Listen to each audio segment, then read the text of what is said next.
amigos da TV Impacto, de volta por aqui para trazer informações para vocês que nos acompanham todos os dias.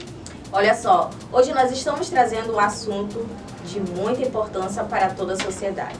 Trata-se das mudanças na reforma previdenciária 2025. E para falar sobre o assunto, convidamos o advogado e professor da instituição UNAMA aqui de Santarém, o advogado Tiago Borges. Seja bem-vindo, doutor. Muito obrigado pela acolhida, pelo convite. Fique à vontade. Primeiramente, o senhor pode falar para a gente, para os nossos internautas, em relação, de modo geral, o que de fato mudou? Então, olha só, a Previdência Social, ela vem modificando, na verdade, desde o início, né, da sua criação. Só que em 2019, o governo falou o seguinte, ó, o pessoal está vivendo mais, né, está chegando a 70,9 mais ou menos da idade limite, né, que seria um critério do IBGE. Isso significa que quanto mais a população envelhecer, mais pessoas estão recebendo benefícios previdenciários. Então fala-se do chamado rombo da Previdência. E esse rombo é coberto por todos aqueles que fazem parte do sistema obrigatório da Previdência ou que são facultativos contribuintes ou individuais. Enfim, eles falaram que teria que ter uma solução para essa situação, para o tal rombo da Previdência. A solução seriam mudanças de regras. Uma das principais que nós podemos citar. Antigamente não havia, antes de 19, né, da emenda constitucional, idade mínima. Hoje tem. Por exemplo, para a aposentadoria urbana, a mulher só pode aposentar com 62 e o homem com 65. Tá? Se eu estiver falando em questão rural, 60 para homens, 55 para mulheres.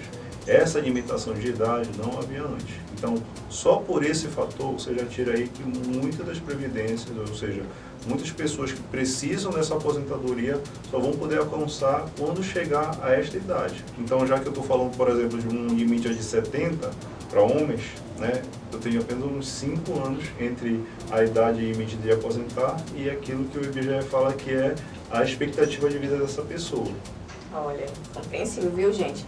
Doutor, agora, o que é a Previdência para quem ainda não tem esse entendimento? Olha, a Previdência, obviamente, assim, todo mundo tem uma dúvida, né? Quem conhece e quem não conhece. Até porque ela é feita na nossa legislação de várias leis, né? A principal lei é a 8.213/91, que a gente chama de Lei do Regime Geral da Previdência Social. Mas a Previdência, na verdade, para eu simplificar para vocês e para os nossos espectadores, ela é um regime securitário, né? O que é isso? É um regime que você paga para você ter direito. Como se eu fizesse um seguro de um carro. Seguro de um carro, para você fazer, você vai adquirir o automóvel, você vai pagar, né, todo mês um certo valor, porque se acontecer o sinistro, ou seja, bater o carro, alguma coisa, a seguradora vai lá e cobre aquilo para você. A Previdência não é diferente. Todo mês, por exemplo, aquele segurado que é obrigatório, alguém que trabalha numa loja, por exemplo, numa empresa, e ela está no regime geral da Previdência Social, ele é descontado automaticamente ali do seu contra-cheque, no seu vencimento, um valor, que é um valor que gira ali, né, em 10% ou 11%, dependendo de uma tabela progressiva, e aí esse valor vai para os cofres da Previdência Social e quando essa pessoa necessita ou se aposentar, como nós falamos agora há pouco, ou mesmo de um benefício por uma incapacidade que pode ser temporária, pode ser uma incapacidade definitiva, pode ser uma incapacidade ou permanente, né, ou parcial, né, ou total, e vai lá e recebe um benefício da Previdência Social para que ele não fique, né, sem fontes de renda, tá certo? Então, é um seguro. A Previdência nada mais é do que um seguro. Tanto é que só tem direito a quem veste para os cofres da Previdência uma certa quantia. O restante a gente vai falar em amparo social, porque a Previdência, na verdade, ou seja, o sistema de seguridade do Brasil, ele é a saúde, a assistência social e a Previdência Social, né? A Previdência que é securitária. Em relação ao público, quem pode começar a ter essa Previdência, esse benefício, ou existe um grupo ali em situações específicas onde não pode, não faz parte? Olha só, todos podem ter acesso à Previdência Social, mas não significa que todos terão, né? O que eu quero dizer com isso? Por exemplo, eu sou professor de uma instituição. Se eu não estou dentro de um regime próprio de previdência, o que é um regime próprio de previdência? É um regime que pode ser do Estado, aqui no Estado do Pará nós temos o IGPREV, ou um regime do município, né? Aqui em Santarém nós tínhamos, anos anteriores, o regime municipal de previdência social. Não tem mais, mas no Pará continua. Então são regimes próprios, né? Ou seja, do município para os servidores municipais e do Estado para os servidores estaduais, bombeiro, policial militar, professor, etc. Essas pessoas que não estão dentro do regime próprio, nem do privado, elas estão dentro do regime geral. O ruralista, aquele que trabalha na loja, o professor, né, que não está no regime próprio. Então, essas pessoas já fazem contribuição porque já é descontado ali na fonte. Mas eu posso ter a dona de casa, posso ter o estudante, né, posso ter o empregado autônomo, o trabalhador avulso, que ele vai pegar a GPS. O que é a GPS? A Guia de Previdência Social, vai pagar essa GPS, né, dependendo do valor que ele quer receber quando for se aposentar ou receber um benefício, e aí ele vai entrar dentro do sistema da Previdência Social. Então todos têm, né, o direito, mas nem todos têm, né, a capacidade ou se encaixam nas regras, tá? Então, assim, pode ser até pela falta do dinheiro, né? Pessoas que recebem questão de assistência social, que é o BPC Loas, não têm capacidade de pagar porque elas precisam de um critério que a gente chama de miserabilidade, né? Ou seja, um critério de que elas sejam pobres realmente ao ponto de não ter dinheiro para manter, tipo, 3 refeições diárias para receber ali uma assistência do governo, mas isso aí é um amparo social, não é um benefício previdenciário, porque ele não tem caráter de seguro, né? O governo dá somente se você comprovar ali alguns critérios de pobreza, de doença, de idade, de a família não poder ajudar, tá certo? Então, assim, depende muito dos critérios que você vai utilizar. Doutor, é importante essa parte que o senhor relatou em relação ao aposentado e a quem recebe o benefício de prestação continuada, que é o BPC Loas, né? Sim. Qual é essa diferença? Então, como eu falei agora há pouco, na Previdência Social você paga para você ter direito. Se eu nunca paguei, e essa é uma das perguntas mais recorrentes lá no meu escritório, né? Chega um cliente lá e pergunta assim, olha, doutor, eu nunca paguei a Previdência Social, eu tenho direito? Não, se você nunca pagou, você não tem direito porque é um seguro, você só vai ter direito se você verteu ali as contribuições para você receber o benefício. Agora, se uma pessoa preenche os critérios, que nós chamamos assim, jurídicos, né, de miserabilidade, né, ou de hipossuficiência, né, vamos colocar uma palavra um pouquinho melhor aí, e ela também tem uma doença de médio e longo prazo, que ultrapassa 2 anos, ou ela é idosa na forma da lei, né, da lei da assistência social, e ela não tem condições de se manter ou a família de mantê-la, aí ela pode pedir ao governo um amparo social através do BPC Loas. O que é o BPC Loas? O BPC é o benefício de prestação continuada. Ele é tanto um benefício e uma assistência que ele não tem o que a Previdência te dá, que é um 13º. São 12 parcelas que dá os 12 meses consecutivos, mas você não tem direito ao 13º. Por quê? Porque não tem um caráter securatório. Você não pagou para ter direito àquilo. É um benefício com uma transferência de renda, que nós temos aí alguns programas sociais, né? Um exemplo deles, por exemplo, é a Bolsa Família. Então, é um programa grande, né? Um programa mais macro de transferência de renda assistencial do governo para essas pessoas que são mais carentes. Em relação às mudanças que agora, né, foram realizadas em janeiro de 2025, os trabalhadores, eles tiveram impacto financeiro? Olha, essa parte aí, apesar dela estar meio que no subjetivismo, né, eu costumo dizer o seguinte, eu não consigo enxergar como um jurista, né, aí saindo do papel do advogado, que a reforma de 2019 ela tenha sido positiva, né, para os trabalhadores. Obviamente nós temos um teto previdenciário, hoje ele gira em torno de 7 mil e alguma coisa, tá? Eu não estou lembrado aqui de cabeça o valor exato, tá? Porque ele todo ano ele é atualizado. Então, mas é um teto que ninguém pode, no regime geral, ganhar mais do que aquilo. Tá? Então, assim, mas nem essa a questão.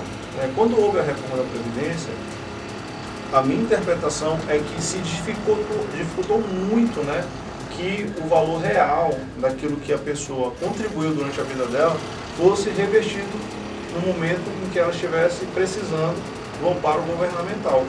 E o amparo, eu estou dizendo, não é nem o amparo do BPC, é do amparo do governo verter para ele novamente aquilo que ele contribuiu no passado. Então, por exemplo, ficou mais rígida a regra de idade. Então, olha só, imagine você que antigamente, com 15 anos de contribuição, né, e nós tínhamos a questão do tempo de contribuição, que hoje ela não existe mais, só a idade mínima, né, e as outras formas de aposentadoria. Você, com o tempo de contribuição, você poderia se aposentar mais cedo.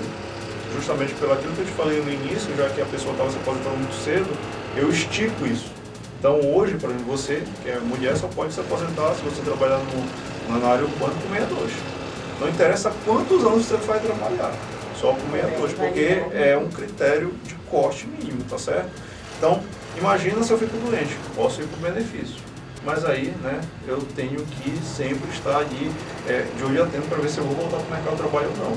E aí eu completo 60 anos, será que eu vou ter as mesmas condições de trabalhar com aquela mulher que está ali, né, no exemplo de você que está com 40 anos, com 35, né, eu acabo tendo, né, umas diferenciações desiguais em relação a essas regras, porque elas se tornaram mais rígidas. A regra de pensão, por exemplo, né, você pode fazer cúmulo, ainda pode, mas não é da forma que era feito antes, né. Antigamente, né, você teria pessoas que poderiam acumular dois benefícios, né, muito tranquilamente. Hoje você tem que escolher de repente mais vantajoso. E hoje, por exemplo, também, dependendo do seu cônjuge, né, falece, você tem uma pensão que vai receber, dependendo da idade que você tem, você vai receber aquilo só por um período. Então, é escalonado. Quanto mais jovem você é, menos tempo você recebe a pensão por morte, né? Quanto mais a sua idade se tornar longeva, mais você recebe. Então, isso não existia antigamente. Então, hoje se tornou mais rígido, né, a questão das regras. Doutor, o que o senhor pode falar em relação às regras de transição? Então, as regras de transição, elas só estão aplicadas para quem já tinha direito à aposentadoria à época da reforma. Então, por exemplo, se quando houve a reforma de 19 eu tinha menos de 2 anos para me aposentar, eu poderia fazer a regra de pedágio, né? Então, cumprir 50% do tempo, né, que faltava, e se eu tinha mais de 2 anos, 100%, né? Então, por exemplo, se era 2 anos, você cumpria metade, então tem que cumprir mais 3. Se eu tinha mais tempo do que isso, você cumpria o dobro daquilo, né? Se era 3 anos, tem que cumprir 6, tá?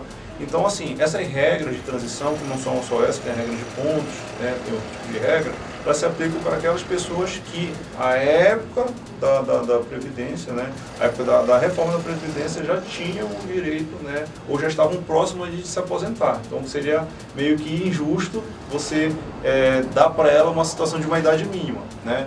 Mas no final das contas, né, meio que chega próxima daquilo, né? Não mudou muito a situação, mas ela não chega a ser tão rígida como está sendo para quem está entrando no novo regime. Mas existem essas regras, muitos brasileiros estão dentro delas, só que a maioria realmente está entrando agora no novo regime da Previdência privada, da Previdência Social, né? Como é que os trabalhadores podem se adaptar em relação a esses impactos? Olha, hoje, vamos ser bem sinceros, né? Você tem que diversificar, né, a forma que você está fazendo o seu planejamento previdenciário. Por exemplo, se eu estou dentro de uma iniciativa privada, né, dentro do regime geral de previdência social, e eu tenho um salário de, vamos só dar um exemplo aqui, entre R$ 1.500 e R$ 3.000, e aquilo aí vai se perdurar por alguns anos, porque a regra agora é você pegar desde 94, uma média aritmética, até o momento que você vai se aposentar. Então, vamos dizer que quem começou a trabalhar em 94 não tinha um salário tão alto assim, até porque o salário mínimo na época era muito baixo, né? Então, obviamente, isso desce muito, né, a renda mensal inicial. Então, o que eu recomendo é que você invista em outros pontos que possam assegurar você mais tarde, quando você precisar ou de um benefício ou de uma aposentadoria, de uma renda extra maior. Muitas pessoas têm adotado os sistemas bancários privados como rendas fixas, rendas variáveis, títulos do Tesouro, previdência privada, como alternativas de complemento àquela renda que você tem da Previdência Social. Por exemplo, se eu estou contando, né, com a Previdência Social do regime geral, eu vou também ali ao banco ver qual é o valor mínimo que eu posso fazer de uma Previdência privada, Porque ou eu posso utilizar aquilo como uma previdência realmente, pagar um valor mensal quando eu me aposentar, ou eu posso resgatar tudo aquilo que eu paguei para aquele banco fosse uma poupança, né? Mas isso é uma das alternativas. Também posso investir também em outras situações, né? Posso guardar dinheiro, como eu falei para você, em títulos, né, em bancos, em poupanças, sempre procurando uma rentabilidade maior. Mas hoje os brasileiros estão assim mais arrojados, né? Então querem ir mais para o empresariado, então duas fontes de renda, às vezes eu posso fazer concurso para dois tipos de regime de previdência, para um privado e para um regime próprio, que aí as regras são distintas, né? Às vezes o teto do regime próprio aqui do Pará, por exemplo, é muito maior do que do regime geral. Então é diversificar, é você ter uma ideia fora da caixa e não depender somente do regime geral da Previdência Social. Doutor, uma questão, em relação ao meio de tantas mudanças agora na Previdência, o que o senhor pode falar, principalmente ao público dos idosos, que buscam realizar os empréstimos consignados, como é que fica essa situação?